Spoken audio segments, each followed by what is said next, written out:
लाली रंग गिंदवाए आमा, गुलाबी रंग हो गेंदावा। अरे लाली रंग गिंदवा हो आमा, गुलाबी रंग हो गेंदावा। अरे कसुटवा मोरले हो दूल्हा, दूसर सूट हो मोरले।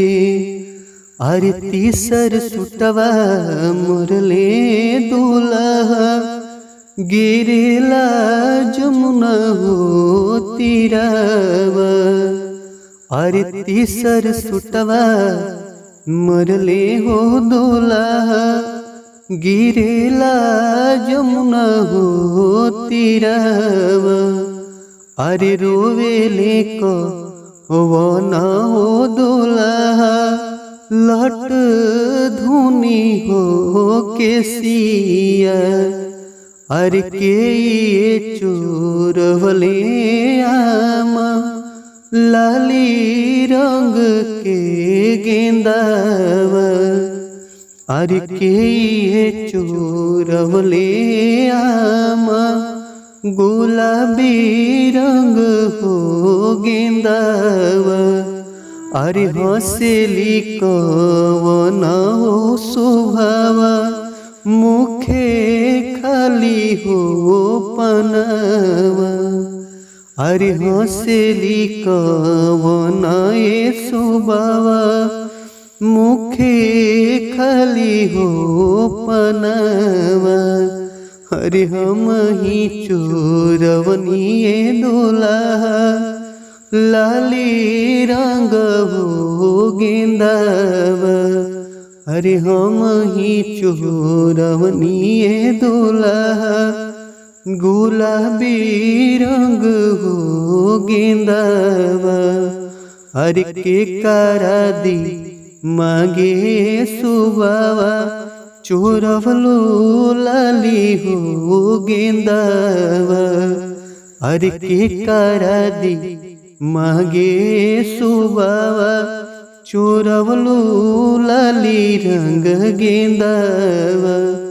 अरे पापा के दी मांगे दूल्हा, चोरवलो चोरवनी लाली हो गेंदावा।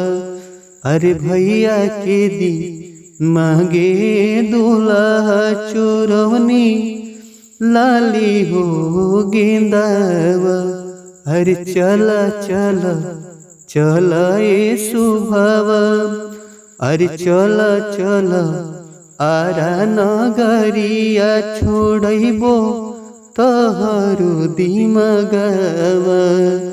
अरे चला चला आरा नगरिया, छोड़बो पापा के दिमगवा। ये गीत हमारी माता बहनें जो होती हैं वो विवाह के समय में गाती हैं, और मुझे पारंपरिक गीतों में सबसे अच्छा ये गीत लगता है, और आप लोगों के बीच में मैंने भी प्रस्तुत किया। चूँकि जैसी हमारी माता बहनें गाती हैं वैसे हम नहीं गा पा रहे हैं, लेकिन एक परंपरा को दर्शाने की कोशिश है।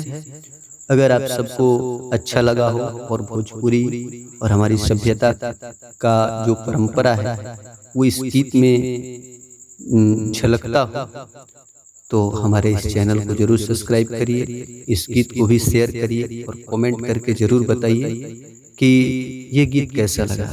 आगे भी हम आप सबके लिए इसी तरह के गीत जो हमारी माता बहनें गाती हैं हम लेके आते रहेंगे। धन्यवाद। जय हो भोजपुरी।